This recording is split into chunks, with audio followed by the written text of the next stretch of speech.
हर आदमी अपने जीवन में सुख, समृद्धि, वैभव, ऐश्वर्य ऐसे ही कुछ चीज़ें चाहता है। सामान्य कह लें या बड़ा कह लें, सब यही चाहते हैं कि मेरी जिंदगी दुख रहित, कष्ट रहित हो। दूसरे से अपन को क्या लेना देना यार, मेरी जिंदगी चले बस। पर कुछ चंद लोग या एकाध ही कह लें जो किसी का दुख, किसी का कष्ट अपने सिर माथे लेते हैं। वो खुद मुसीबत मोल लेते हैं पर सामने वाले को इसका एहसास भी नहीं होने देते।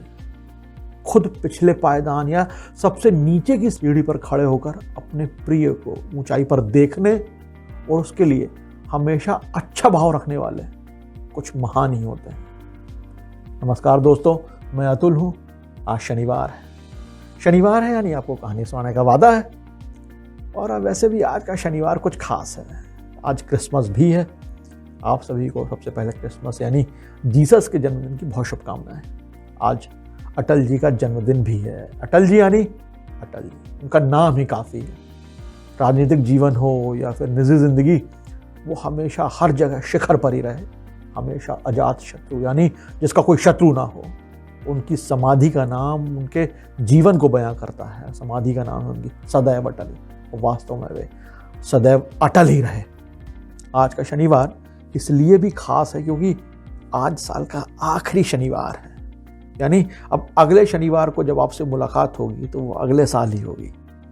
आज सुना रहा हूं एक ऐसे महान आदमी की कहानी जिनका नाम आते ही एक अत्यंत गरीब सी छवि उभरती है। वो खुद भगवान के दोस्त थे पर उन्होंने अपनी पूरी जिंदगी दरिद्रता और बेहद गरीबी में गुजारी। मेरे साथ ऑफिस में एक रवि यादव हैं और रवि भाई ने महीनों पहले इस कहानी के बारे में मुझे सुझाया था, कहा था कि इसे सुनाइएगा। और मैंने भी उनसे कहा था कि किसी अच्छे मौके पर सुनाऊंगा और लगता है ईश्वर ने आज वो मौका ला दिया है। आज की कहानी है सुदामा ने कृष्ण को गरीब होने से बचा लिया। मेरे बचपन का यार है मेरा श्याम, यही सोच कर मैं आस करके आया हूं। असल में सुदामा ने कृष्ण को एक श्राप से बचाने के लिए खुद को ही शापित कर लिया। तो कहानी कंटिन्यू करते हैं। बात उज्जैन की है। कभी यहां एक बेहद गरीब ब्राह्मण महिला रहा करती थी। उनका पूरा गुजारा भिक्षा यानी भीख मांगकर होता था। लेकिन एक दिन बदकिस्मती से उन्हें 5 दिन तक कोई भिक्षा नहीं मिली, कुछ भी नहीं मिला। वे रोज भगवान का नाम जप कर सो जाती थी। चलता रहा 5 दिन। 6वें दिन उन महिला को सिर्फ 2 मुट्ठी चने ही मिले। जाहिर है इतने दिन बाद कुछ मिला तो वे चने पाकर बहुत खुश हो गई कि चलो यार कुछ तो मिला। लेकिन उन्हें अपनी कुटिया तक पहुंचते पहुंचते बहुत रात हो गई। ब्राह्मणी ने सोचा कि अब चने रात में नहीं खाती, सुबह में कन्हैया को भोग लगाऊंगी और फिर इन्हें ग्रहण कर लूंगी, खा लूंगी। आप सोचिए मतलब किस लेवल पर वो हैं, कितना गजब का है कि 5 दिन से भूखी हैं लेकिन रात हो गई है तो ठीक है, अब कन्हैया का नाम ही सही। तो ये सब सोचकर ब्राह्मणी ने चनों को कपड़े में बांध कर रख दिया, पोटली बना के, और वे कान्हा का नाम जपते जपते गहरी नींद में सो भी गई।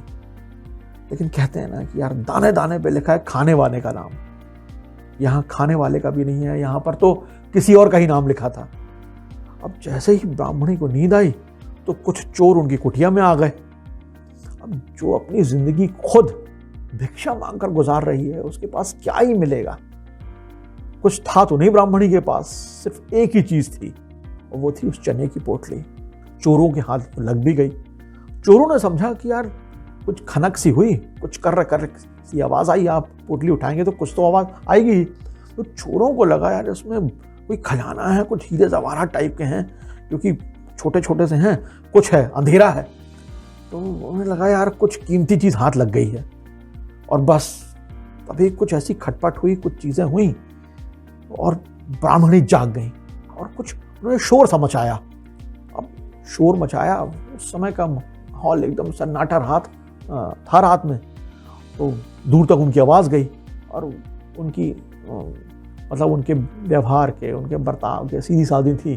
तो गांव के लोगों को अचानक लगा भी रात में सबकी नींद टूटी कि यार इनकी आवाज़ क्यों आ रही है। तो जैसे ही आवाज़ आई तो गांव के लोग कुछ उन्होंने चोर चोर कह के चिल्लाया कि कोई आया, घर में घुसा।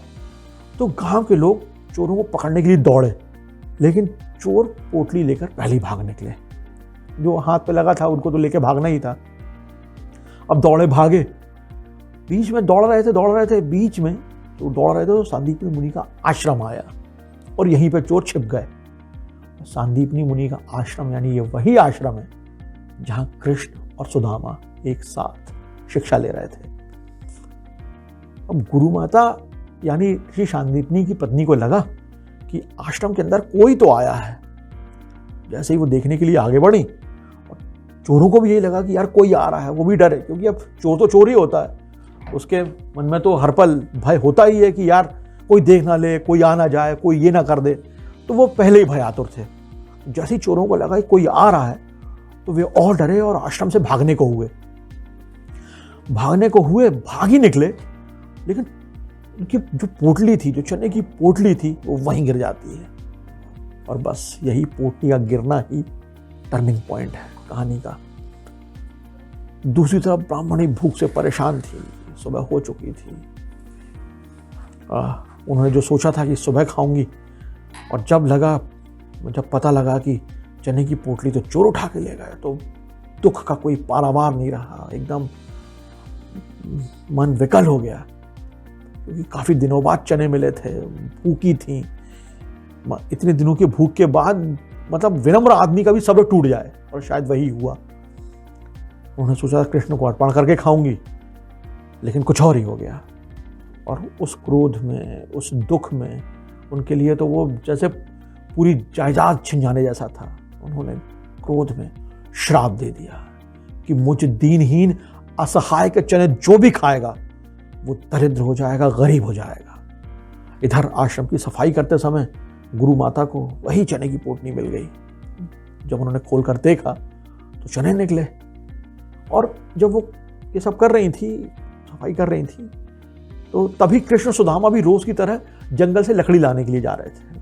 तो गुरु माता ने उन्हें वही चने की पोटली दे दी और कहा कि जब भूख लगे तो दोनों खा लेना।